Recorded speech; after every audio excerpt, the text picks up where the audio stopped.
నమస్తే, నేను Naresh. Welcome to స్వతంత్ర బిగ్ టాక్. ఏపీలో మరోసారి రాజధాని అంశంపై చర్చ మొదలైంది.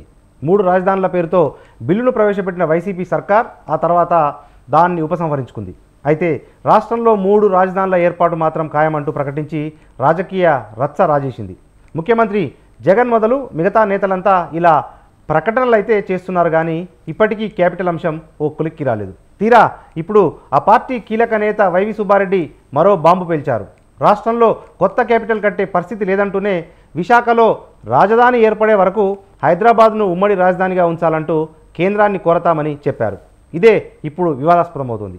ఓవైపు రాజధాని కట్టలేమంటూనే రాజధాని పూర్తయ్యే వరకు అనటంలో అర్థమేంటి? విభజన చట్ట ప్రకారం మరో 3 నెలల్లో హైదరాబాద్ ఉమ్మడి రాజధాని కాలం ముగుస్తోంది. ఈ సమయంలో హైదరాబాద్ను ఏపీ రాజధానిగా ఎలా వాడుకుంటుంది? అసలు ఈ వ్యాఖ్యల్లో మర్మమేంటి? ఇవే ఈ అంశాలపై ఇవాల్టి బిగ్ టాక్లో చర్చిద్దాం.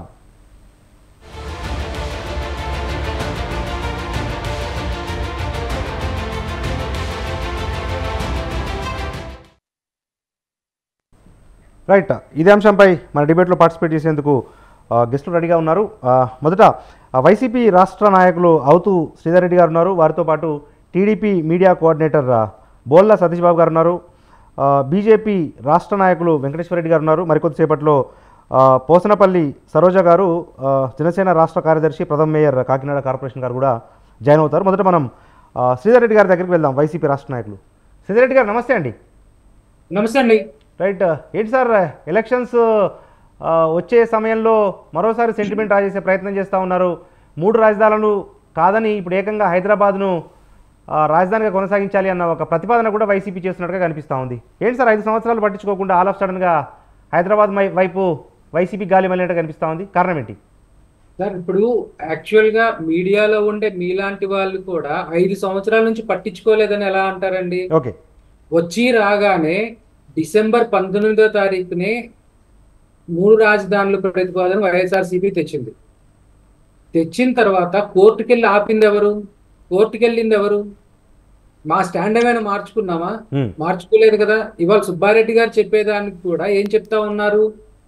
క్లియర్గా విశాఖపట్నాన్ని పరిపాలనా రాజధానిగా ప్రకటించే వరకు, కోర్టు అనుమతులు వచ్చే వరకు మాకు ఉమ్మడి రాజధానిగా హైదరాబాద్ని ఎక్స్టెండ్ చేయండి అంటున్నారు. సో మేము ఎక్కడా కూడా 3 రాజధానులు కాన్సెప్ట్ అనే దాన్ని వదలలేదు. అన్ని ప్రాంతాలకి న్యాయం చేయాలి అనేది వైఎస్ఆర్సీపీ మొదటి నుంచి చేస్తుంది. వైఎస్ జగన్ గారు కూడా 2015 జనవరి 21వ తారీఖు నాడు మందడంలో చెప్పారు, మీ భూములు మీకు వెనక్కి ఇచ్చేస్తామని చెప్పి. సో ఆ రోజు నుంచి ఈ రోజు వరకు అదే స్టాండ్ మీద ఉన్నారు. అసెంబ్లీలో చెప్పింది కూడా విజయవాడ గుంటూరు మధ్యలో రాజధాని అన్నారు, కానీ విజయవాడ గుంటూరు నుంచి ఒక 40 కిలోమీటర్ల లోపలికి ఎక్కడికో తీసుకెళ్లి పెట్టమని చెప్పి అడగలేదు. ప్లస్ రాజధానికి 30,000 ఎకరాలు ప్రభుత్వ సొంత భూమి ఉండాలన్నారు. ఎవరినో కొంతమందిని ధనవంతులు చేయటానికి, లేకపోతే వాళ్ళని ధనవంతులు చేయడానికి రాష్ట్రాన్ని అప్పులు పాలు చేయటం కోసం అని చెప్పలేదు. సో మేము ఎక్కడా కూడా మా ఏదైతే మా పాలసీ ఉందో ఆ పాలసీని మేము డివియేట్ చేయలేదు. అదే పాలసీ మీద స్ట్రక్ అయ్యాం. ఇకపోతే ఎందుకోసం సుబ్బారెడ్డి గారు కానీ పెద్దిరెడ్డి రామచంద్రారెడ్డి గారు కానీ ఈ విషయం మాట్లాడారు అంటే, ఇప్పుడు గత 10 సంవత్సరాల నుంచి కూడా ఆంధ్రప్రదేశ్కి కాకుండా వివిధ రాష్ట్రాలకు చెందినటువంటి ప్రజలు అక్కడ ఉన్నారండి, సెటిల్ అయి ఉన్నారు. సో వీళ్ళ సేఫ్టీ అంటే వీళ్ళని జాగ్రత్తగా ఉంచడం కోసం లా అండ్ ఆర్డర్ సెక్షన్ 8 కింద గవర్నర్ గారి చేతిలో పెట్టబట్టి అక్కడ లోకల్గా ఉన్నటువంటి విద్వేషాలు, లేకపోతే లోకల్గా ఉండే వాళ్ళకి బిజినెస్లో సెక్యూరిటీలు, లేకపోతే వాళ్ళ సెక్యూరిటీ అంతా కూడా గవర్నర్ చేతిలో ఉంటుంది కాబట్టి వాటి గురించి జాగ్రత్తగా ఉంటుంది అనే ఉద్దేశంతో పెట్టారు. సో దాన్ని కూడా ఎక్స్టెండ్ చేయమని అడుగుతున్నాం. ఈ 10 సంవత్సరాల్లో ఎక్కడ ఒక్కరి మీద కూడా ఒక చిన్న దాడి జరగటం కానివ్వండి, ఒకరికి ఆస్తులకు అపాయం జరగటం కానివ్వండి జరగలేదు. ఏవో చిన్న చిన్న ఇన్సిడెంట్స్, పర్సనల్ ఇన్సిడెంట్స్ తప్ప. ఇకపోతే రీఆర్గనైజేషన్, రెండో పాయింట్ వచ్చేటప్పటికి రీఆర్గనైజేషన్ యాక్ట్ ప్రకారం సెంట్రల్ గవర్నమెంట్ ఒక కమిటీ నియమించి, ఆ కమిటీ శివరామకృష్ణన్ అని చెప్పి ఒక మున్సిపల్ అడ్మినిస్ట్రేషన్ లో అనుభవం ఉన్నటువంటి ఆయన నియమించి క్యాపిటల్ ఎక్కడ పెట్టాలి అని చెప్పినప్పుడు క్యాపిటల్ ని మీరు డివైడ్ చేసుకుంటే మంచిది అని చెప్పి ఆయన క్లియర్ గా రికమెండేషన్ చేశారు. అలాగే విజయవాడ గుంటూరులో ల్యాండ్స్ రేటు వలన మీకు అక్కడ క్యాపిటల్ కూడా వర్కౌట్ కాదు అని కూడా ఆయన చెప్పారు. సో అది రెండో పార్ట్. మూడోది వచ్చేసి ఈ మా పాలసీ ఏదైతే ఉందో ఆ పాలసీ ప్రకారం మేము 3 రాజధానులు అని చెప్పి అంటున్నాం. హైకోర్టు వచ్చేసి అనేక రాష్ట్రాలకి క్యాపిటల్ కాని చోట ఉంది. ఒక్కో దానికి రెండు చోట్ల కూడా బెంచీలు ఉన్నాయి ఒక్కో రాష్ట్రానికి. సో కూడా అలాగే ఉంచాలి అని చెప్పేది మనం ప్రతిపాదించిన ప్రతిపాదన.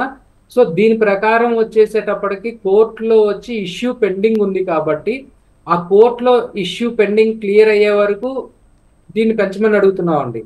అలాగే సెంట్రల్ గవర్నమెంట్ నుంచి కొన్ని అష్యూరెన్సెస్ ఉన్నాయి. కొన్ని యూనివర్సిటీస్ కడతామని కానివ్వండి, కొంత స్పెషల్ అసిస్టెన్స్ ఇస్తామని కానివ్వండి, ఇవన్నీ కూడా స్పెషల్ స్టేటస్ ఇస్తామని కానివ్వండి, ఇవన్నీ అష్యూరెన్సెస్ ఉన్నాయి. ఈ అష్యూరెన్సెస్ అన్నీ కూడా తేలాల్సిన సందర్భం ఉంది కాబట్టి దాని గురించి కూడా ఒక విధంగా అడుగుతా ఉన్నాం. తర్వాత మీరు నిన్న తెలంగాణ అసెంబ్లీలో చూశారు, ఒక వాటర్ బాడీని ఏదైతే కృష్ణా రివర్ లో ఉన్న ఇష్యూని చేసి వాళ్ళు ఎంత పెద్ద గొడవ చేశారు. అక్కడ ఏం అడుగుతా ఉన్నామండి, మన వాటర్ కి ఒక్క చుక్క కూడా, మన ఎలకేషన్ కి ఒక్క చుక్క కూడా మేము ఎక్కువ తీసుకోము. మీరు ఎక్కడైతే 800 దగ్గర తీసుకుంటున్నారో మేము అక్కడ 800 దగ్గరే తీసుకుంటున్నాం అనే దానికి ఈ కాంగ్రెస్ ప్రభుత్వం వచ్చిన తర్వాత జగన్ గారి వీడియోని సగం చూయించి ప్రజల్ని మభ్యపెట్టి సెంటిమెంట్ రైజ్ చేసి ఏదో చేద్దామని చెప్పి చూసింది. సో దీని మీద తెలుగుదేశం కూడా ఈ క్షణం వరకు జగన్ గారు చేసిన తప్పని కానీ కరెక్ట్ అని కానీ మాట్లాడలేని సిచ్యువేషన్ లో ఉంది. అంటే జగన్ గారు చేసింది 100% కరెక్ట్. సో మన వాటర్ మన ఎలకేషన్ రావాలి. అలాగే ఇంకా మెయిన్ గా ఏంటంటే దాదాపు 1,50,000 కోట్ల రూపాయల విలువైనటువంటి అసెట్స్ హైదరాబాద్ లో ఉన్నాయి. దాదాపు 100 ఇన్స్టిట్యూషన్స్, శాప్నెట్ కానివ్వండి, ఫైనాన్స్ కార్పొరేషన్ కానివ్వండి, ఏపీఎస్ ఆర్టీసీలు కానివ్వండి, ఇలాంటి వాటన్నిటికీ ఉమ్మడి ఆస్తులు అక్కడంతా హైదరాబాద్ లో ఉంది. సో వాటికి కూడా డివిజన్ అవ్వలేదు, ఎవరి వాటాలు వాళ్ళకి ఇవ్వలేదు. సో ఇవన్నీ కూడా తేలాలి కాబట్టి ఇంకొక 5 సంవత్సరాలు ఎక్స్టెండ్ చేయమని అడుగుతున్నాం. ఇందులో ఎవరికి కూడా అభ్యంతరం ఉండదు. Right okay. తిరిగి మీ దగ్గరకు వస్తాను. మనతో పాటు TDP media coordinator Bolla Satish Babu గారు ఉన్నారు. సతీష్ బాబు గారు నమస్తే అండి. నమస్కారం నరేష్ గారు. రైట్, అంటే ఇప్పుడు ఉమ్మడి రాజధానిగా పెద్దలు శ్రీధర్ రెడ్డి గారికి, వెంకటేశ్వర రెడ్డి గారికి, మాజీ మేయర్ సరోజ్ గారికి అందరికీ నమస్కారం అండి. రైట్, అంటే ఇప్పుడు 10 సంవత్సరాలు ఉమ్మడి రాజధానిగా ఉన్న హైదరాబాద్ సమయం సరిపోలేదు. ఏపీలో రాజధాని డెవలప్మెంట్ విషయంలో అంటే చేయలేకపోయాం కాబట్టి మరొక 5 సంవత్సరాలు చేస్తే బాగుంటుంది అన్న ఒక ఆలోచన వైసీపీ నుంచి వస్తూ ఉంది. ఏంటి సార్ టీడీపీ స్పందన ఏంటి? నరేష్ గారు, వైవి సుబ్బారెడ్డి గారి వ్యాఖ్యలు పూర్తిగా హాస్యాస్పదంగా ఉన్నాయి సార్. ఎందుకంటే హంతకుడే హత్య చేసి తర్వాత పరామర్శకు వచ్చి ఓదార్పు వచనాలు, స్వాంతన వచనాలు పలికినట్టుగా ఉంది. ఆంధ్రప్రదేశ్ రాజధాని అమరావతి అనే దాన్ని విధ్వంసం చేసి అసలు రాజధానికి లేకుండా రాష్ట్రంలో దేశ స్థాయిలో నవ్వులు పాలు చేసిన పెద్ద మనుషులు ఈ రోజున మళ్ళీ హైదరాబాద్ ని రాజధానిగా కొనసాగింపు పొడిగించాలని అడగడం పూర్తి హాస్యాస్పదంగా ఉంది. 2014లో ఆంధ్రప్రదేశ్ విభజన అనేది జరిగినప్పుడు కేంద్ర ప్రభుత్వం ఆంధ్రప్రదేశ్ కి రాజధాని అనేది లేకుండానే ఒక రాష్ట్రాన్ని ఇచ్చింది. ఆ రోజున చంద్రబాబు నాయుడు గారు వివిధ వర్గాల నిపుణులతో చర్చించిన తర్వాత, సంప్రదింపులు జరిపిన తర్వాత రాష్ట్రం మొత్తానికి అటు అనంతపురం నుంచి ఇటు శ్రీకాకుళం నుంచి మధ్యస్థంగా ఉన్న ప్రదేశం చూసి కృష్ణా నది ఒడ్డున అమరావతి రాజధాని అనేది ప్రకటించారు.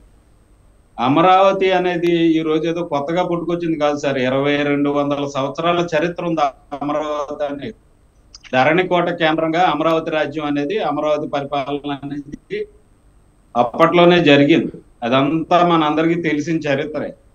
సరే, చంద్రబాబు నాయుడు గారు ఆ రోజు 2014లో సెప్టెంబర్ 1వ తారీఖున అమరావతిని రాజధానిగా ప్రకటించారు. డిసెంబర్ 2014 నుంచి ఇక్కడ మనం పరిపాలన ప్రారంభించుకున్నాం. ఆ రోజున చంద్రబాబు నాయుడు గారు చేసిన విజ్ఞప్తిని మన్నించి అధికారులు, ఉద్యోగులు అందరూ కూడా అవసరమైతే చెట్టు కింద కూర్చుని అయినా పని చేసుకుందాం, మన రాజధానిని మనం డెవలప్ చేసుకుందాం అని ఆ రోజున హైదరాబాద్ నుంచి దశల వారీగా మన అధికారులు, ఉద్యోగులు అందరూ వచ్చి ఇక్కడ పనిచేయడం మొదలు పెట్టారు. మనకు ఒక రాజధాని నిర్ణయించుకుని మన రాజధానిని నిర్మించుకుంటున్నాం. 33,000 ఎకరాల భూముల్ని ల్యాండ్ పూలింగ్ లో రైతులు ఈ రాజధానికి ఇచ్చారు. ఇందాక పెద్దలు శ్రీధర్ రెడ్డి గారు అంటున్నారు, ఏ కొద్ది మందినో ధనవంతులు చేయడానికి ఇక్కడ రాజధాని పెట్టారు ఇటువంటి అని.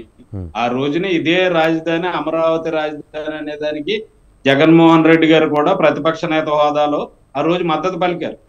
అంతెందుకు 2019 ఎన్నికల ముందు కూడా అమరావతి రాజధాని అని వైసీపీ స్పష్టమైన ప్రకటన చేసింది.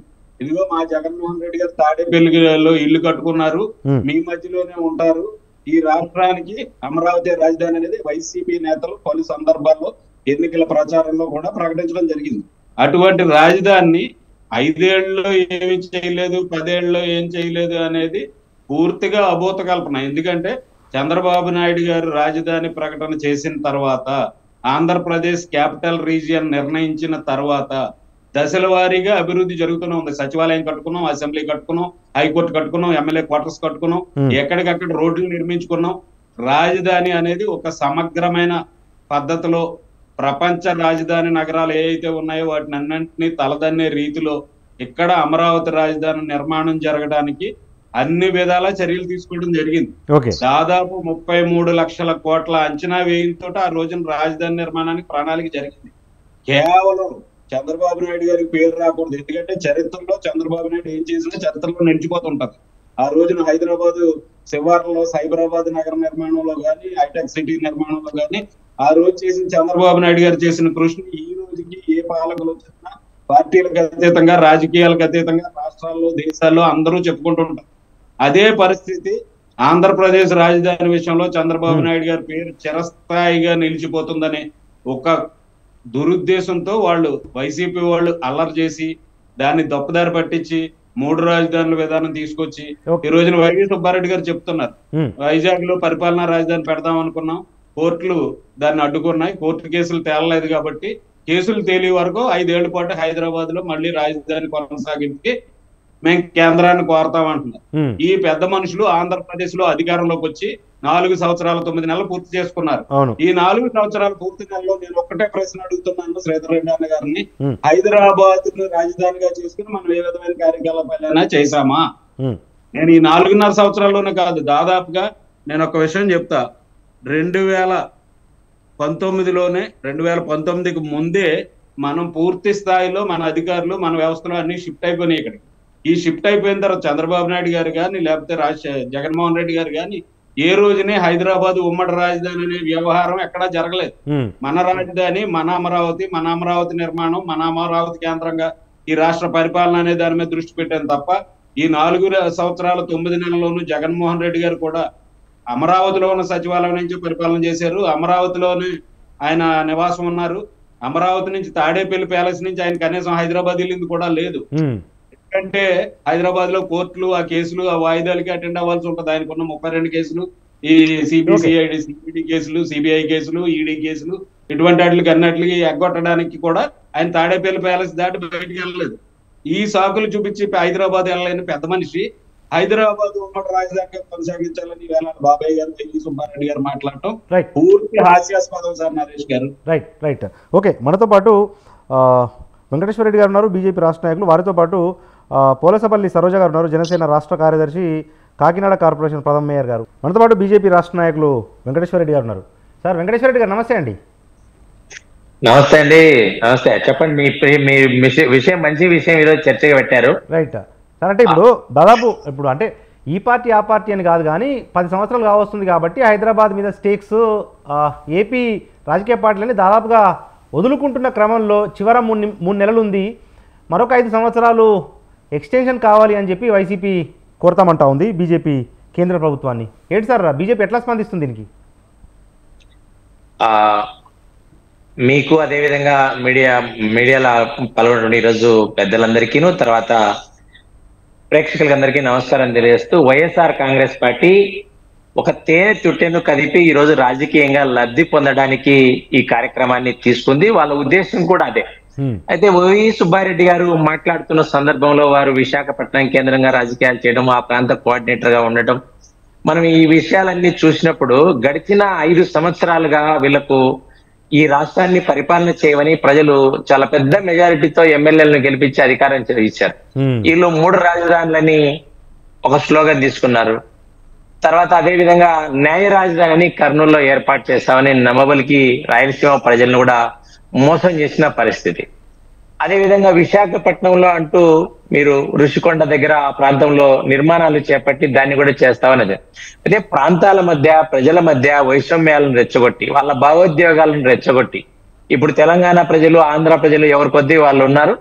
ఒకవేళ ఇప్పుడు ఇదే వైఎస్ఆర్ కాంగ్రెస్ పార్టీ ఏదైతే తెలంగాణ నుంచి స్పందన కోరుకుంటుంది, ఇప్పుడు ఏదైతే బీఆర్ఎస్ ఉందో మిగతా కాంగ్రెస్ పార్టీ ఉందో వాళ్ళ నుంచి కూడా స్పందన కోరుకుంటుంది. అదే విధంగా ఉద్దేశపూర్వకంగా ఒక లేని విషయాన్ని ఈ రోజు రెచ్చగొట్టి 10 సంవత్సరాల పాటు మనకు ఉమ్మడి రాజధానిగా ఉన్నప్పుడు 2019లో ఇదే ముఖ్యమంత్రిగా అధికారం చేపట్టిన తర్వాత మనకు సెక్రటేరియట్ లో కానీ మిగతా అన్ని ప్లేస్లలో కానీ మనకు భాగస్వామ్యం ఉండింది. వీటన్నిటిని కూడా ఎనిక్కిచ్చి అన్నా మీరు అని కేసీఆర్ తో స్నేహం చేసి వాళ్ళతో కలిసి భోంచేసిన సందర్భంలో ఎనిక్కిచ్చారు తప్ప ఇంకొకటి కానే కాదు. ఆ రోజు వీళ్ళకు 3 రాజధానులు నిర్మించడంలో కెపాసిటీ ఉందా లేదా, న్యాయ సంబంధమైన సమస్యలు ఎదుర్కొంటామా లేదా అని ఊహించలేరా నాయకులు కదా.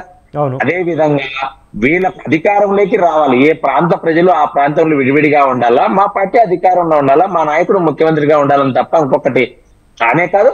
అదే విధంగా తెలంగాణలో ఈ రోజు మరొక్కసారి గడిచిన ఇంకొక బహుశా 3-4 నెలల్లో ముగిసిపోతుంది మనకు 10 సంవత్సరాల రాజధానిని.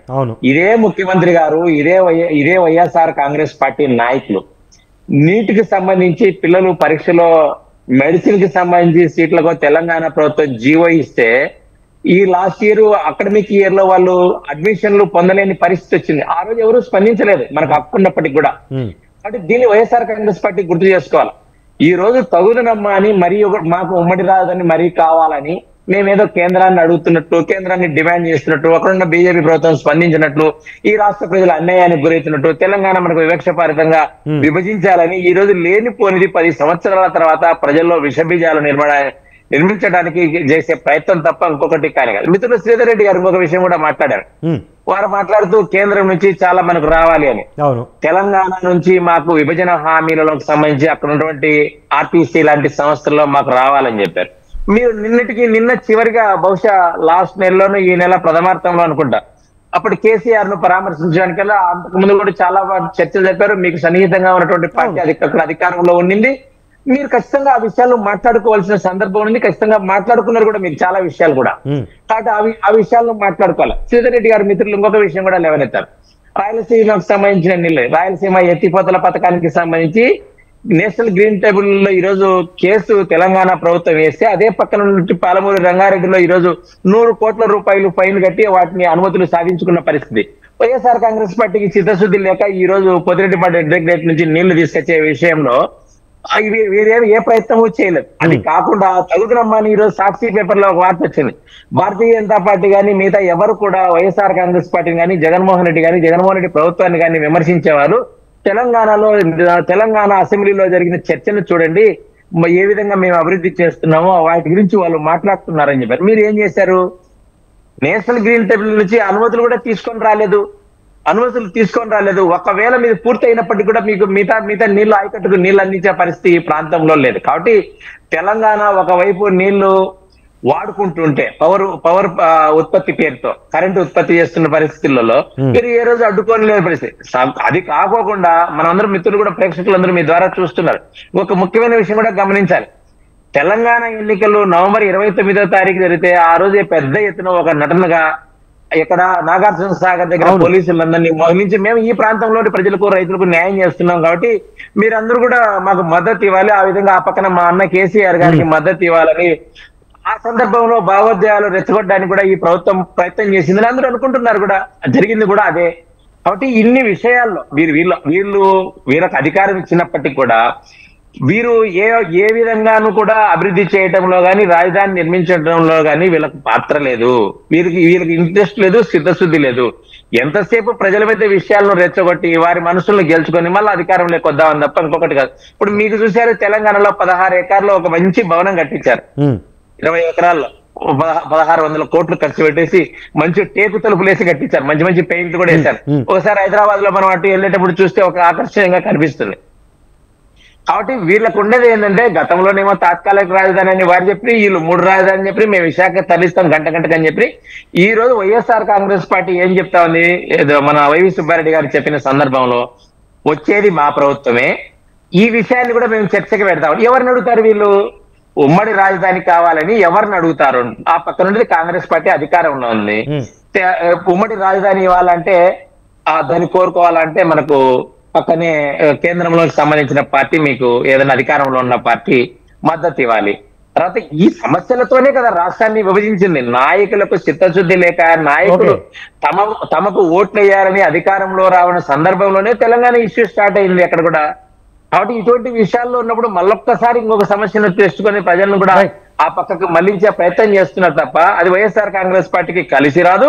ఖచ్చితంగా ప్రజలు కూడా ఎప్పుడో మర్చిపోయిన విషయాన్ని మళ్ళొక్కసారి భావోద్వేగాలకు గురి చేస్తే కూడా వారు భరించే స్థితిలో లేదు. ఖచ్చితంగా ఇది వైఎస్ఆర్ కాంగ్రెస్ పార్టీకి అవుతుంది. తర్వాత రాష్ట్రంలో కూడా మీరు ఒక విషయం గమనించాలి, ప్రతి నాయకులు కూడా ఏదో యూటర్న్ తీసుకుంటారు ప్రతి సందర్భంలో కూడా. కాబట్టి ఈ విషయాలన్నీ కూడా రానున్న ఎన్నికల్లో చర్చ జరుగుతాయి. కాబట్టి వైఎస్ఆర్ కాంగ్రెస్ పార్టీ వల్ల దీనికి రాజధాని నిర్మాణానికి చిత్తశుద్ధి లేదని దీని ద్వారా మనకు అర్థమవుతున్న విషయం. రైట్. మనతో పాటు కాకినాడ కార్పొరేషన్ ప్రథమ మేయర్ జనసేన రాష్ట్ర కార్యదర్శి పోలసపల్లి సరోజ గారు ఉన్నారు. సరోజ గారు నమస్తే అండి. నమస్తే అండి. రైట్, ఇప్పుడు 10 సంవత్సరాలు అయినా కూడా ఏపీకి ఒక రాజధాని లేకుండా పోయింది. ఫస్ట్ టీడీపీ అమరావతి రాజధాని అనేది, దాని తర్వాత వైసీపీ వచ్చిన తర్వాత 3 రాజధానులు అన్నారు. ఇతరత్ర కారణాల వల్ల కోర్టు కేసులు, సాంకేతిక సమస్యలు, వీటి వల్ల నవ్యాంధ్రకు ఒక రాజధాని లేకుండా పోయింది. కాబట్టి హైదరాబాద్ను కొంతకాలం పాటు ఉమ్మడి రాజధానిగా కొనసాగించాలి అన్న ఒక ప్రతిపాదనను వైసీపీ తీసుకొస్తా ఉంది. నిజంగా అది ప్రజలకు ఉపయోగకరమే కదండి? ఏం చెప్తారు వైసీపీ జనసేన నాయకులు? ప్యానెల్లో ఉన్న వాళ్ళందరికీ కూడా నమస్కారాలు. మరి ఇప్పుడు దాకా పెద్దలందరూ మాట్లాడడం విన్న జరుగుతుంది. ఇక్కడ క్లియర్ గా మనం చూసుకున్నట్లయితే వైసీపీ ఏదైతే ప్రతిపక్షంలో ఉన్నప్పుడు ఉందో, మరి అప్పుడు చంద్రబాబు నాయుడు గారు పెట్టిన ప్రపోజల్ కి ఒప్పుకుని మరి ఇక్కడ రాజధాని కడుతున్నామంటే మొత్తం అసెంబ్లీలో తీర్మానంలో ఆయన కూడా ఒక భాగం అని జరిగింది. కానీ ఆయన ఎప్పుడైతే ఎలక్షన్స్ కి వెళ్ళాడో అప్పటి కూడా మేము సుముఖంగా ఉన్నాము, మేము ఇక్కడే ఉంటాము, ఇల్లు కూడా ఇక్కడే కట్టుకున్నాను అని చెప్పి అందరినీ మభ్యపెడుతూ వచ్చారు. ఎప్పుడైతే ప్రభుత్వం ఏర్పడిందో వెంటనే యూటర్న్ తీసుకుని మాట తప్పను మడమ తిప్పను అని చెప్పి గొప్పలు చెప్తున్న జగన్మోహన్ రెడ్డి గారు వెంటనే మాట మార్చి మేము ఇక్కడ క్యాపిటల్ ఇక్కడ సరిగ్గా లేదని చెప్పేసి, ఇక్కడ క్యాపిటల్ కుదరదని చెప్పి మరి మేము 3 క్యాపిటల్స్ తీసుకొస్తామని చెప్పి తుగ్లక్ పాలన తరహాలో అదొక ప్రపోజల్ తీసుకొచ్చారు. కొన్ని అది కట్టారా అంటే అది కూడా చేయలేదు. ఆ మూడు రాజధానులు ఇక్కడ పెడుతున్నామని చెప్పిన వెంటనే కోర్టు మొట్టికలు వేయడం మొదలుపెట్టింది. ఇదేం కొత్త కాదు, మరి చాలా సిగ్గుపడాల్సిన విషయం. ఆంధ్రప్రదేశ్ రాష్ట్రంలో ప్రతిసారి కూడా ఒక ప్రభుత్వం తీసుకున్న డెసిషన్ ని వెంటనే కోర్టు ద్వారా ఇది తప్పు అని చెప్పించుకోవడం అనేది చాలా సిగ్గుపడాల్సిన విషయం. అటువంటిది కేవలం మన ఆంధ్రప్రదేశ్ లోనే జరగడం, అందులో మనం కూడా ఒక భాగస్తులు అవడం అనేది చాలా సిగ్గుపడాల్సిన విషయంగా ఈ సందర్భంగా తెలియజేస్తున్నాను. క్లియర్ గా మనకు అర్థమవుతున్నది అంటే మన రాష్ట్రం 30 సంవత్సరాలు వెనక్కి వెళ్ళిపోయింది. ఎక్కడ డెవలప్మెంట్ లేదు, అమరావతి డెవలప్ చేయలేదు. అక్కడ 33,000 ఎకరాలను ఇచ్చినటువంటి రైతులు చాలా ఇబ్బందులు పడి ఈ రోజు కాలినడకన మొత్తం రాష్ట్రం అంతా అడుక్కునే పొజిషన్ లో తిరుగుతున్నారు ఈ రోజున. అంటే ఆ క్రెడిట్ అంతా కూడా వైసీపీ గవర్నమెంట్ మాత్రమే చెందుతుంది. ఈ రోజు జగన్మోహన్ రెడ్డి గారు స్టార్టింగ్ ఆయన ఎక్కిన వెంటనే ప్రజావేదిక కోల్చడం ద్వారా ఒక డిస్ట్రక్షన్ ఆలోచనతోటి పాలన స్టార్ట్ చేశారు. అక్కడే అర్థమవుతుంది రాష్ట్రాన్ని కుక్కలు చింపిన విస్తరిగా చేసే విధంగా మరి ఈ రోజు వైసీపీ ప్రభుత్వం ఒక డెసిషన్ తీసుకుని 4.5 సంవత్సరాల నుంచి కూడా అదే విధంగా పాలన చేసుకుంటూ వస్తుంది. ఎక్కడ ఏ వర్గాల వారికి కూడా న్యాయం లేదు, ఏ వర్గాల వారు సుఖపడింది లేదు. ప్రతి ఒక్కళ్ళు ఇబ్బందుల్లో ఉన్నటువంటి పరిస్థితులు ఈరోజు జరుగుతుంది. ఒక రాజధాని ఏర్పడుతుంది అంటే ముఖ్యంగా ముందు జరిగింది అన్ఎంప్లాయిడ్ యూత్ కి ఉద్యోగాలు వస్తాయి, మరి వాటి ద్వారా మన రాష్ట్రం అభివృద్ధి చెందుతుంది. ఇటువంటి కార్యక్రమాలన్నీ చేపట్టడం జరుగుతుంది. కానీ యూత్ కి ఈ రోజు ఎక్కడ కూడా ఉద్యోగాలు లేవు. ఉద్యోగాలు ఏంటి అని అడుగుతుంటే మేము వాలంటీర్స్ జాబ్ ఇచ్చామని చెప్పేసి ఈ రోజు వైసీపీ ప్రభుత్వం చెప్తుంది. వాళ్ళు కూడా మన కార్యకర్తలే అని చెప్పేసి బాహటంగా జగన్మోహన్ రెడ్డి గారు ఈ రోజు మీటింగ్స్ లో చెప్తున్నారు. అంటే యూత్ 5,000 రూపాయలకి ఈ రోజు వాలంటీర్ ఉద్యోగం చేసుకోవడం తప్ప ఎక్కడ జాబ్ ప్రతి సంవత్సరం జనవరి 1 కి మేము జాబ్ క్యాలెండర్ రిలీజ్ చేస్తామని చెప్పారు. అది కూడా చేయలేదు. ఏది కూడా ఏ వర్గం కూడా సంతోషంగా లేదు. ఈ రోజున ప్రతి ఒక్కరు రోడ్డు ఎక్కే పరిస్థితిలో ఈ రోజు వైసీపీ ప్రభుత్వం 30 సంవత్సరాలు వెనక్కి లాక్కుని వెళ్ళిపోయింది. ఉన్న పక్క రాష్ట్రంలో ఉన్న తెలంగాణ కూడా డెవలప్మెంట్ విషయంలో పరుగులు తీస్తుంటే మనకి రోడ్లు కూడా లేకుండా ఈ రోజు యాక్సిడెంట్లు అయ్యే పరిస్థితుల్లో ఈ రోజు ఉన్నాయి. కరోనా సమయంలోని ప్రజలందరూ ఇంట్లో ఉండి బయటికి రాలేని పరిస్థితుల్లో ఉంటే తెలంగాణలోని ఫ్లైఓవర్లు కట్టారు, కొత్త కొత్త రోడ్లు వేశారు, రోడ్లు వైడన్ చేశారు, జంక్షన్ బ్యూటిఫికేషన్ చేశారు, పార్కులు డెవలప్ చేశారు. మన వాళ్ళు ఏం చేశారు అంటే ఆయన తాడేపల్లి ప్యాలెస్ లో ఉండి బయటికి రాకుండా కేవలం ఒక వీడియో కాన్ఫరెన్స్ ఏర్పాటు చేసుకుని వాటిల్లో మాత్రమే ఆయన చూస్తూ ప్రజలకి బటన్ నొక్కి పరిపాలన అందించే ప్రయత్నం చేస్తున్నారు. ఈ రోజు కరోనా అయిపోయి 2 సంవత్సరాలు అయిపోయిన తర్వాత కూడా డెవలప్మెంట్ ఎక్కడ జరిగింది? ఒక్క చోట కూడా రోడ్లు లేవు, తాగడానికి సరైన మంచినీళ్ళు లేవు, ఒక స్ట్రీట్ లోకి వెళ్తుంటే ఒక లైటింగ్స్ లేవు, శానిటేషన్ లేదు, ఒక డ్రైనేజ్ సిస్టమ్ లేదు. మా లాంటి కోస్టల్ ఏరియాస్ కి ఎప్పటికప్పుడు వర్షాలు వస్తే మునిగిపోయే పరిస్థితి ఈ రోజు కనిపిస్తున్నాయే తప్ప ఎక్కడ డెవలప్మెంట్ బారిన పడలేదు. సంక్షేమ పథకాలు చెప్పి ఎప్పటికప్పుడు ప్రజల్ని బాదుతున్నారు తప్ప, సంక్షేమ పథకాలు ఇస్తున్నామని చెప్పి చూపిస్తూనే ప్రజలు ఇబ్బంది పెడుతున్నారే తప్ప ఎక్కడా కూడా అవి సరిగ్గా యూటిలైజ్ అయ్యే పరిస్థితులు లేవు. మద్యం కంప్లీట్ గా నిర్మూలిస్తామని చెప్పారు, మద్యపాన నిషేధం ఇస్తామని చెప్పారు. కానీ ఈ రోజు మద్యం ఏరులై పారుతుంది. ఈ రోజున రోడ్ల మీద చూసుకుంటే అంటే పగలు ప్రజలకి సంక్షేమ పథకాలు ఇస్తున్నామని చెప్పి రాత్రులు లాగేసుకునే పరిస్థితి ఈ రోజు కనిపిస్తుంది. సంక్షేమమే లేని చోట, ఒక తుగ్లక్ పాలన నడుస్తున్న చోట ఇంకా రాజధాని విషయంలో ఇంకెలాగా ఆచరించవచ్చు? ఈ రోజు ఇంకా హాస్యాస్పద విషయం ఈ రోజు వినడం, సుబ్బారెడ్డి గారి నోట్లోంచి వినడం, హైదరాబాద్ రాజధాని చేస్తామని చెప్పడం చాలా హాస్యాస్పదంగా ఉంది. Right okay. మనతో పాటు వైసీపీ రాష్ట్ర నాయకులు అవుతూ శ్రీధర్ రెడ్డి గారు. శ్రీధర్ రెడ్డి గారు, నిజంగా ఓకే అంటే ఇప్పుడు రాజధాని అంశం అనేది అసెంబ్లీలో తీర్మానం అన్నా చేసి ఉండాల్సింది, దాంతోపాటుగా కేంద్ర ప్రభుత్వాన్ని కలిసినప్పుడు మాట్లాడిండాల్సింది, దాని తర్వాత గత విభజన హామీలకు సంబంధించి కానీ లేకపోతే ఆస్తుల పంపకాలకు సంబంధించి కానీ గత 4.5 సంవత్సరాలుగా వైసీపీ చేయాల్సినంత చేయకుండా కేవలం ఎన్నికల కోణంలోనే ఈ సెంటిమెంట్ రాజకీయాల కోసమే వైసీపీ ఇటువంటి ప్రతిపాదనలు తెర మీద తీసుకొస్తుంది అన్న ఒక అభిప్రాయం వ్యక్తమవుతా ఉంది. ఏం చెప్తారు సార్? సార్, ఇక్కడ మనకి నోరు ఉంది కదా అని, నరం లేని నాలుగు ఉంది కదా అని ఏది పడితే అది ఎవరు పడితే వాళ్ళు మాట్లాడితే జనం సహించరండి.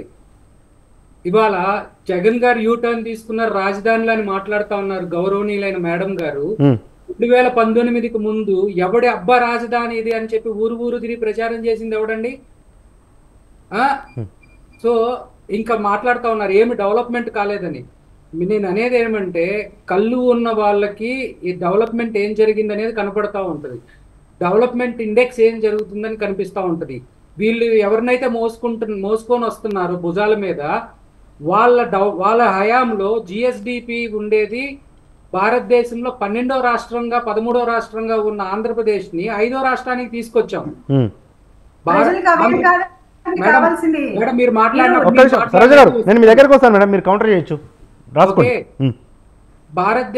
భారతదేశ చరిత్రలో ఇంతవరకు ఏ రాష్ట్రానికి లేని విధంగా మనకు 972 కిలోమీటర్ల సముద్ర తీరం ఉంది అని చెప్పుకునే చంద్రబాబు నాయుడు 5 సంవత్సరాల పాటు, ఇప్పుడు కానీ అంతకుముందు 9.5 సంవత్సరాలు కానీ ఒక్క పోర్టు కట్టారా?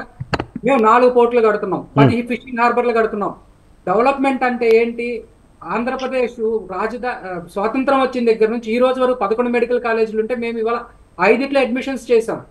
జాబ్స్ గురించి మాట్లాడుతా ఉన్నారు, 1,25,000 సచివాలయాలు జాబ్స్ పెట్టాం, అవి పర్మనెంట్ జాబ్స్.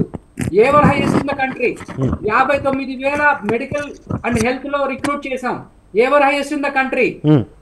సో ఈ ప్యారిటీ ఇండెక్స్ ఇప్పుడు ఏదైతే బీజేపీ గవర్నమెంట్ చెప్తా ఉందో, పూర్ నుంచి రిచ్ కి మారుతా ఉన్నారు లేకపోతే పూర్ నుంచి పోతా ఉన్నారు అనే దాన్ని 5.6% తీసుకొచ్చాం, ఎక్కడో 11% నుంచి, which is a record.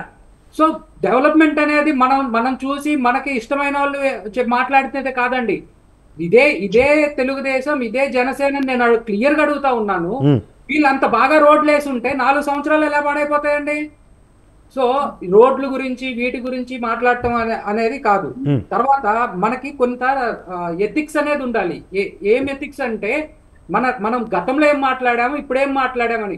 నేను ఇక్కడ ఏం మాట్లాడుతా ఉన్నానండి, క్లియర్ గా మన ఎసెట్స్ ఉన్నాయి, ఆ ఎసెట్స్ గురించి 4 సంవత్సరాల నుంచి మీరు ఏం చేస్తున్నారన్నారు.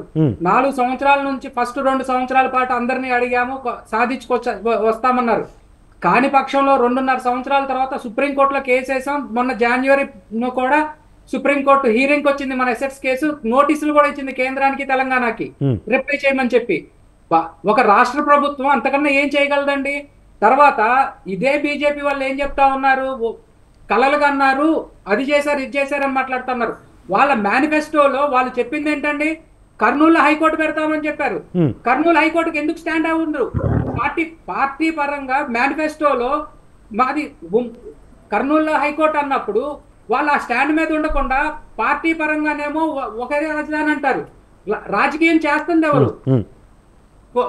ప్రభుత్వ పరంగానేమో మేము ఆ స్టేట్ క్యాపిటల్ ఇష్యూలో మేము ఇన్వాల్వ్ కావాలని చెప్పి అఫిడవిట్ వేస్తారు. సో ఇక్కడ రాజకీయం చేస్తుంది ఎవరు? తర్వాత మన తెలుగుదేశం మిత్రులు మాట్లాడతా అసలు చంద్రబాబు నాయుడు గారు పెద్ద చెట్టు కింద కూర్చున్నారని. చెట్టు కింద కూర్చోలేదండి, అక్కడ ఓటుకు నోటు కేసులో అడ్డంగా దొరికి పారిపోయి వచ్చి ఇక్కడ కాపురం పెట్టారు. వాళ్ళు ముడ్డి మీద అంతే అరెస్ట్ చేస్తామంటే పారిపోయి వచ్చారు. ఇక్కడికి పారిపోయి వచ్చి కూర్చున్న రోజున కట్టారు. తర్వాత ఇది ఏదైతే వీళ్ళు రాజధాని అద్భుతంగా కట్టామంటున్నారో రండి నాతో చూపిస్తాను.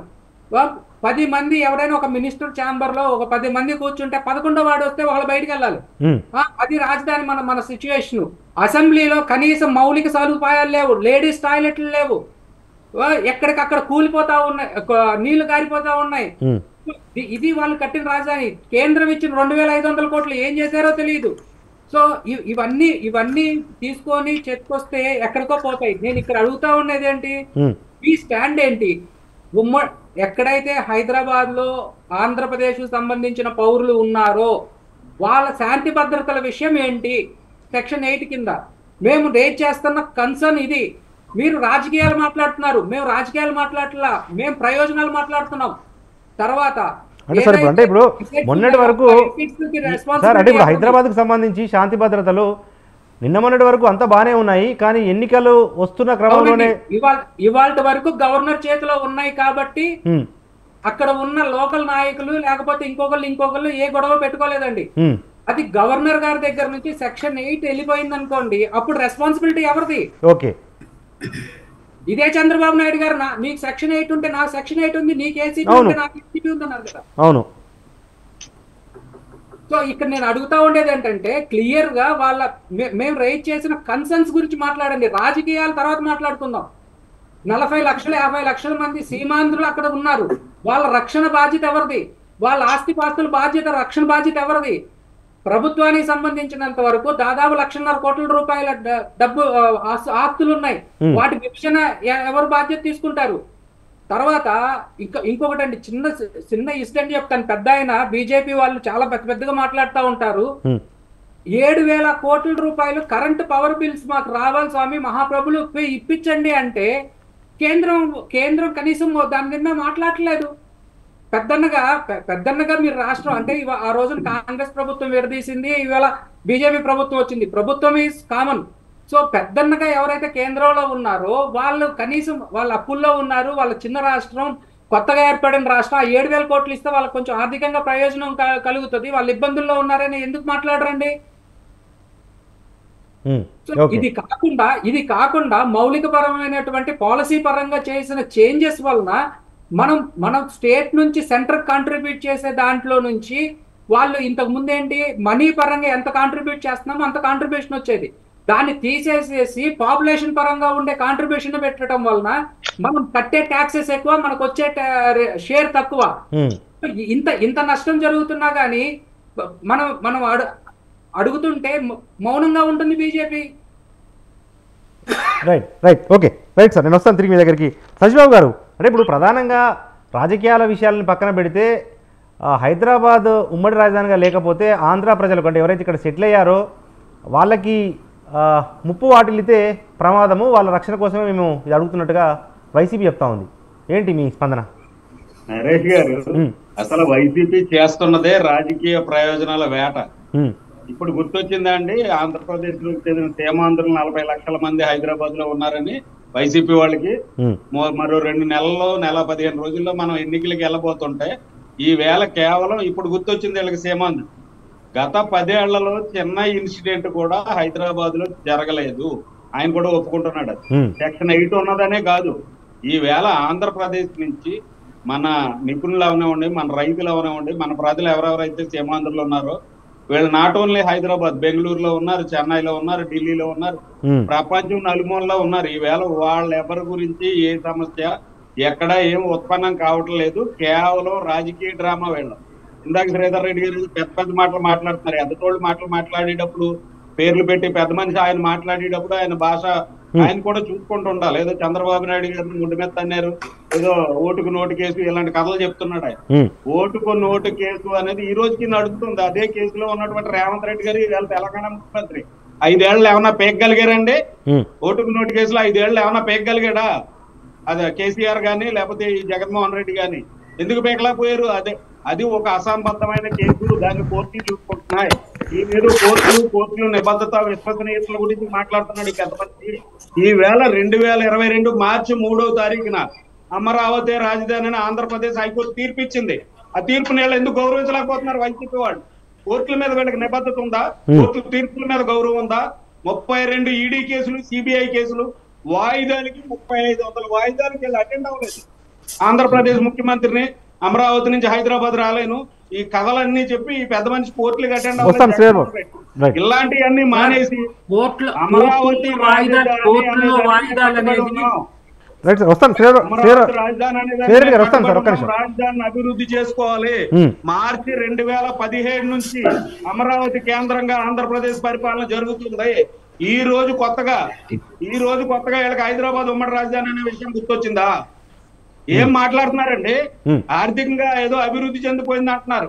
139 సంస్థలు ఈ రోజు అమరావతిలో అభివృద్ధి చెందుంటే 139 సంస్థలు ఉండి ఇందాక చెల్లమ్మ చెప్పారు సరోజ్ గారు.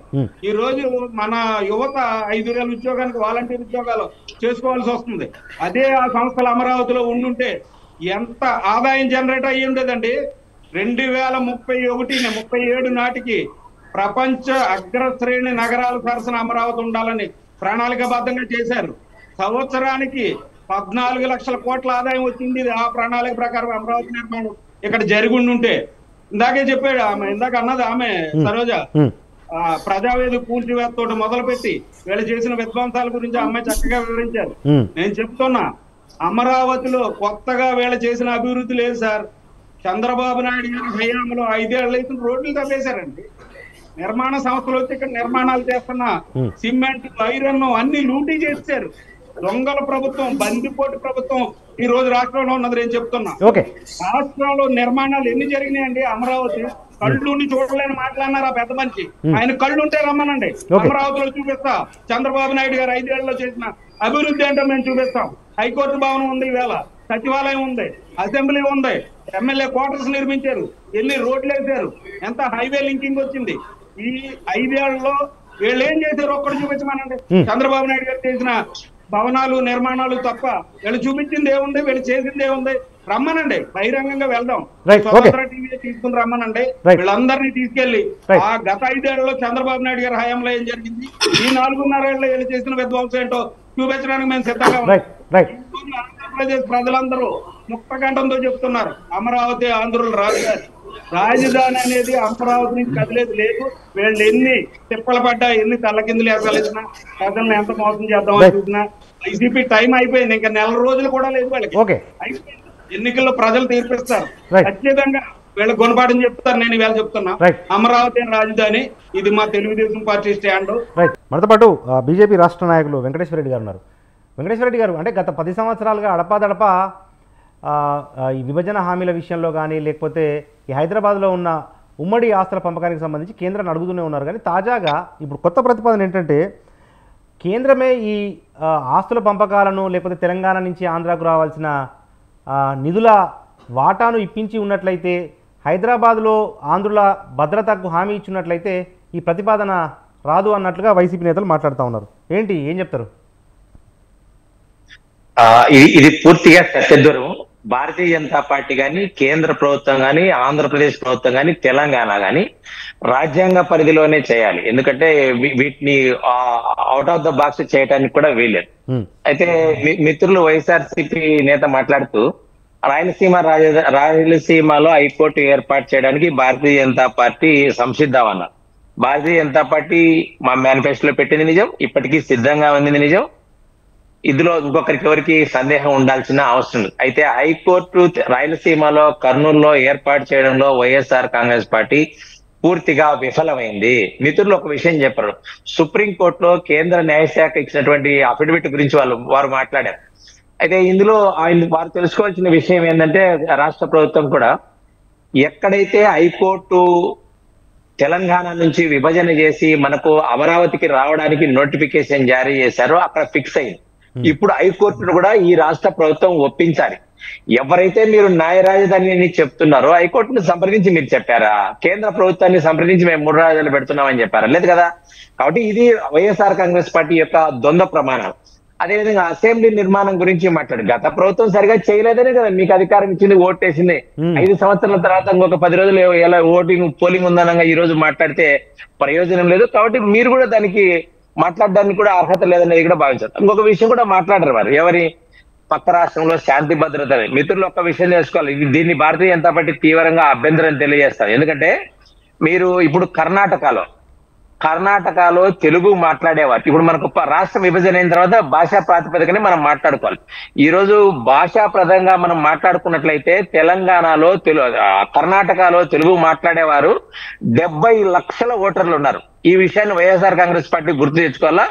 ఇది ఫెడరల్ వ్యవస్థ. భారతదేశంలోని పౌరులు అందరూ కూడా ఏ ప్రాంతం నుంచి ఏ ప్రాంతం కూడా, ఈ రోజు జమ్మూ కాశ్మీర్ లో కూడా భారతీయ జనతా పార్టీ ఆర్టికల్ 370 తెచ్చినది. ఎవరైనా స్థిర నివాసం ఏర్పాటు చేసుకోవచ్చు, వ్యాపారాలు చేసుకోవచ్చు, పెళ్లిళ్ళు చేసుకోవచ్చు, బంధాలు కూడా ఏర్పాటు చేసుకోవచ్చు. కాబట్టి దీన్ని ఒక్కసారి గుర్తించుకోవాలి. ప్రజలకు లేనిపోని భయాలు సృష్టించే ఈ రోజు రాజ్యాంగంలో కల్పించిన హక్కులను గవర్నర్ ఉంది, ఈ రోజు 3 నెలలకి వెళ్ళిపోతుంది, వారికి రక్షణ ఉండదని చెప్తున్నారు.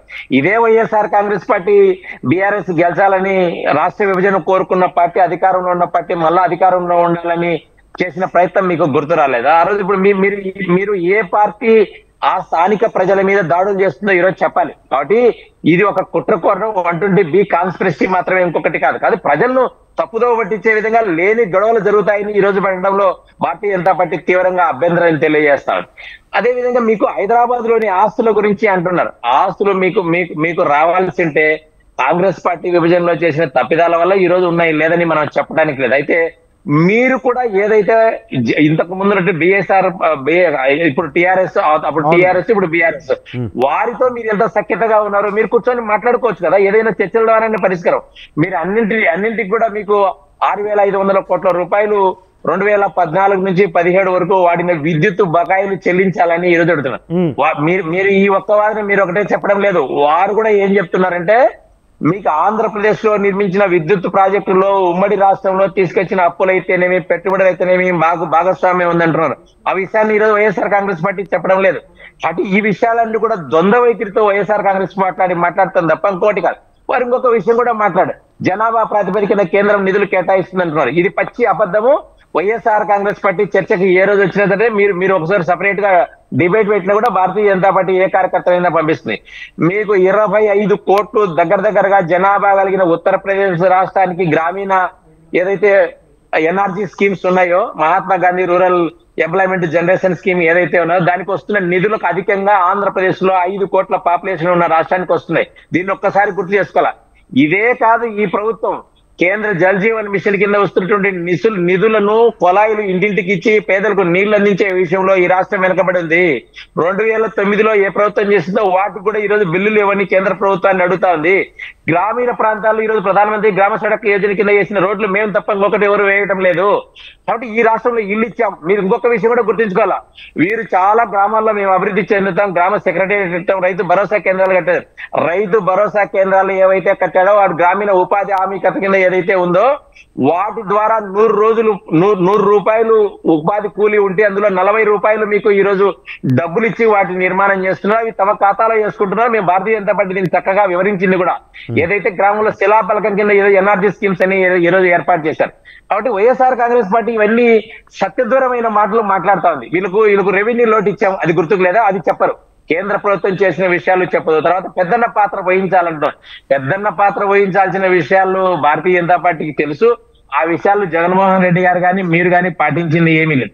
అందుకనే భారతీయ జనతా పార్టీ ఈ నెల 21వ తారీఖు నుంచి 29వ తారీఖు వరకు కూడా ప్రతి అసెంబ్లీలో 100 చిన్న వీధి కార్నర్ మీటింగ్ ప్రజాపోరు 2 పేరుతో నిర్వహిస్తోంది. కాబట్టి వైఎస్ఆర్ కాంగ్రెస్ పార్టీ గడిచిన 5 సంవత్సరాల్లో చేసిన అసమర్థ పాలన, అభివృద్ధి లేని విషయాన్ని కూడా ఇంటింటికి ప్రతి కార్యకర్తకు ప్రతి పౌరునికి తెలిసే విధంగా చెప్తుంది.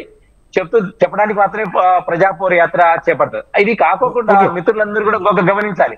ఇప్పుడు వీరు ఆరోగ్య శాఖలో మేము చాలా మందిని రిక్రూట్ చేసామని చెప్తున్నాం.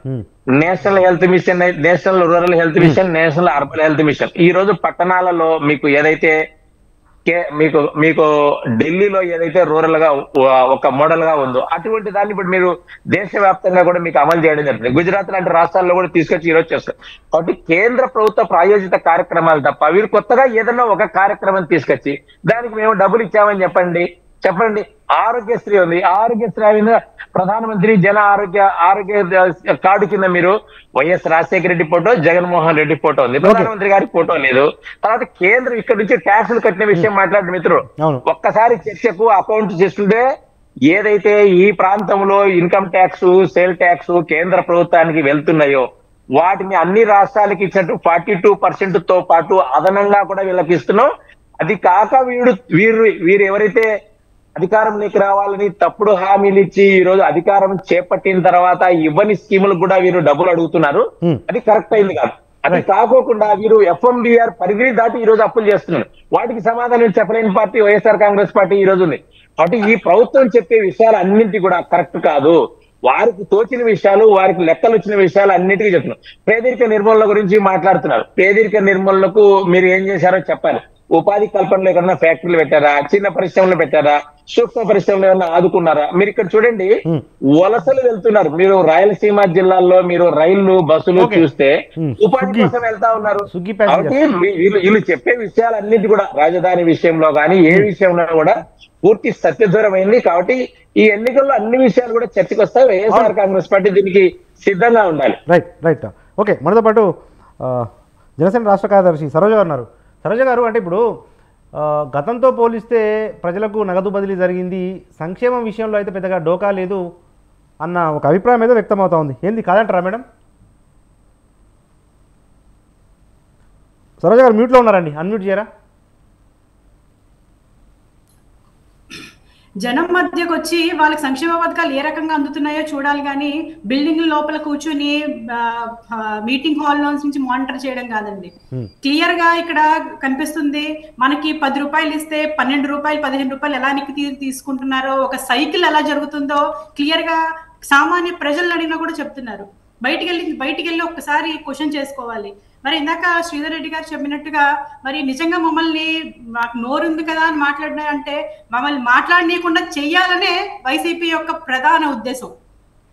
మేము మాట్లాడకూడదు, ఏది జరుగుతున్నా కళ్ళెదురుగుండా అన్యాయం జరుగుతున్నా కూడా నోరు మూసుకుని కళ్ళకు గంతలు కట్టుకుని కూర్చోవలసిన పొజిషన్ ఈ రోజు వైసీపీ గవర్నమెంట్ తీసుకొస్తుంది. మరి అదే విధంగా ఇందాక అన్న వెంకటేశ్వర రెడ్డి గారు చెప్పినట్టుగా సెంట్రల్ గవర్నమెంట్ స్కీమ్స్ గురించి శ్రీధర్ రెడ్డి గారు మేము చెప్పడం జరుగుతుంది. అందులో మనం చాలా చూసుకున్నట్లయితే అసలు వైసీపీ ప్రభుత్వం సెంట్రల్ గవర్నమెంట్ స్కీమ్స్ గురించి మాట్లాడడానికి కూడా సరిపోదు. ఎందుకంటే ఎప్పటికప్పుడు సెంట్రల్ గవర్నమెంట్ నుంచి ఏ స్కీమ్ వస్తున్నా కూడా అసలు సెంట్రల్ గవర్నమెంట్ ఇది ఇస్తుంది అని చెప్పి ప్రజలకు తెలియజేసే బాధ్యత అయితే తీసుకోలేదు. ఎగ్జాంపుల్ చెప్పాలంటే వికలాంగుల సమస్య. వికలాంగులకి బైకులు కొనమని చెప్పి మరి తెలంగాణలోని, ఆంధ్రప్రదేశ్లోని మిగతా అన్ని రాష్ట్రాల్లో కూడా ఇమ్మని చెప్పేసి స్కీమ్ ఇవ్వడం జరిగింది. నిజంగా చిత్తశుద్ధి ఉంటే మనసు మీద గుండెల మీద చేసుకుని చెప్పాలి, ఎన్ని బైక్స్ వికలాంగులకి ఈ రోజు ఇచ్చారు. గట్టిగా 600 నుంచి 700 కూడా ఇవ్వలేదు. ఒక నియోజకవర్గానికి 5-6 కూడా రాలేదు.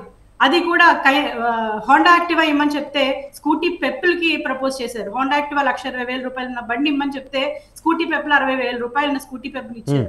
అంటే ఎంత అవినీతి జరిగింది. కేవలం వికలాంగులకి బళ్ళు ఇచ్చే ప్రయత్నంలోనే ఇంత అవినీతి జరిగిందో చూసుకుంటే ఈరోజు ఎన్నెన్ని స్కీమ్స్ ప్రవేశపెడుతున్న అన్నింటినీ కూడా ప్రజలకు చేరువవ్వకుండా ఆ డబ్బులన్నింటినీ కూడా వాళ్ళ జేబుల్లో వేసుకునే పరిస్థితులు ఈరోజు కనిపిస్తుంది. ఎస్సీలకి ఎన్ని స్కీములు తీసేశారు, ఎన్ని రావాల్సినటువంటి వాళ్ళకి అన్నింటినీ కూడా తొలగించడం జరిగింది.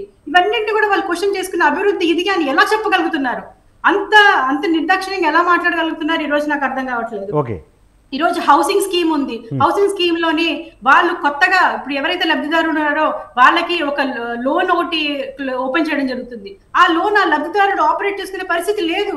అది హౌసింగ్ కార్పొరేషన్ వాళ్ళే దాన్ని ఆపరేట్ చేస్తున్నారు. డబ్బులు వేస్తున్నారు, మళ్ళీ దీనికి సిమెంట్కి ఎంత మాకు ఎంత అయిందని చెప్పేసి దాన్ని కట్ చేసుకుని తీసుకుంటున్నారు. ఈ రోజు ఆ పరిస్థితులు ఈ రోజు హౌసింగ్ లో కనిపిస్తున్నాయి. అంటే ప్రతి ఒక్క స్కీమ్ పైకి కనిపించే విధంగా లేకుండా దాన్ని ఏదో లొసుగులతోటి వాటిల్లోని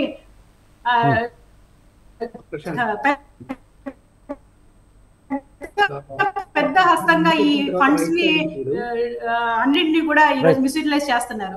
మరి ఈ రోజు మేము రాజధాని చేస్తామని చెప్పేసి చెప్పడం జరుగుతుంది. అక్కడ ఆయన రాజధాని చేసి పరిస్థితులు ఏంటి అంటే అక్కడ కేవలం కొండని కొట్టి గుండు చేసి దాని మీద ఒక బిల్డింగ్ కట్టుకుని మాత్రమే పరిపాలన మొదలు పెట్టారు. అంటే ఎక్కడికక్కడ వాళ్ళు లబ్ధి చేకూర్చుకోవాలని, అక్కడ ఉన్నటువంటి నాయకులు లబ్ధి చేకూరాలని, వాళ్ళకి ఏదో దోషిపెట్టాలనే విధంగా జరుగుతుందే తప్ప ఈ రోజున ఎక్కడా కూడా డెవలప్మెంట్ యాక్టివిటీస్ జరగట్లేదు అనేది క్లియర్ గా కనిపిస్తుంది.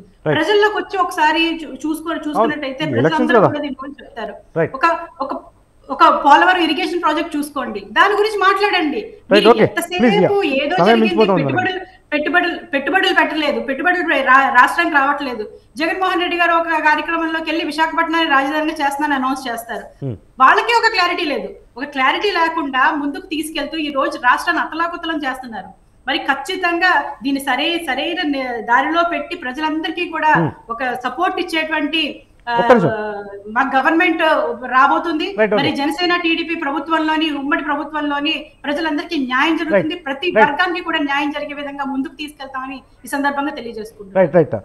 Okay right sir. Sridhar Reddy గారు మళ్ళీ ఒకసారి కలుద్దాం సార్. మనం ఇదే అంశానికి సంబంధించిన డిబేట్ కొనసాగిద్దాం. ఎందుకంటే మన సమయం మించిపోతా ఉంది. చాలా తెలంగాణ పాలిటిక్స్ చాలా హాట్గా సాగుతూ ఉన్నాయి. ఒకవైపు నల్గొండలో సీఎం మాజీ ముఖ్యమంత్రి కేసీఆర్ గారు సభ పెట్టి అధికార పక్షాన్ని టార్గెట్ చేసే ప్రయత్నం చేస్తే, మేడిగడ్డలో ముఖ్యమంత్రి రేవంత్ రెడ్డి గారు టీఆర్ఎస్ను టార్గెట్ చేసే ప్రయత్నం చేస్తూ ఉన్నారు. ఏది ఏమైనప్పటికీ ఇది వాళ్ళ బిగ్ టాక్. మన బిగ్ టాక్లో పార్టిసిపేట్ చేసిన వైసీపీ రాష్ట్ర నాయకులు అవుతూ శ్రీధర్ రెడ్డి గారికి, TDP media coordinator బోల్ల Satish Babu గారికి, వారితో పాటు బీజేపీ రాష్ట్ర నాయకులు వెంకటేశ్వర రెడ్డి గారికి, కాకినాడ కార్పొరేషన్ ప్రథమ మేయర్, జనసేన రాష్ట్ర కార్యదర్శి పోలసపల్లి సరోజ గారికి అందరికీ కూడా ధన్యవాదాలు. ఇది వాళ్ళ బిగ్ టాక్. చూస్తూనే ఉండండి స్వతంత్ర.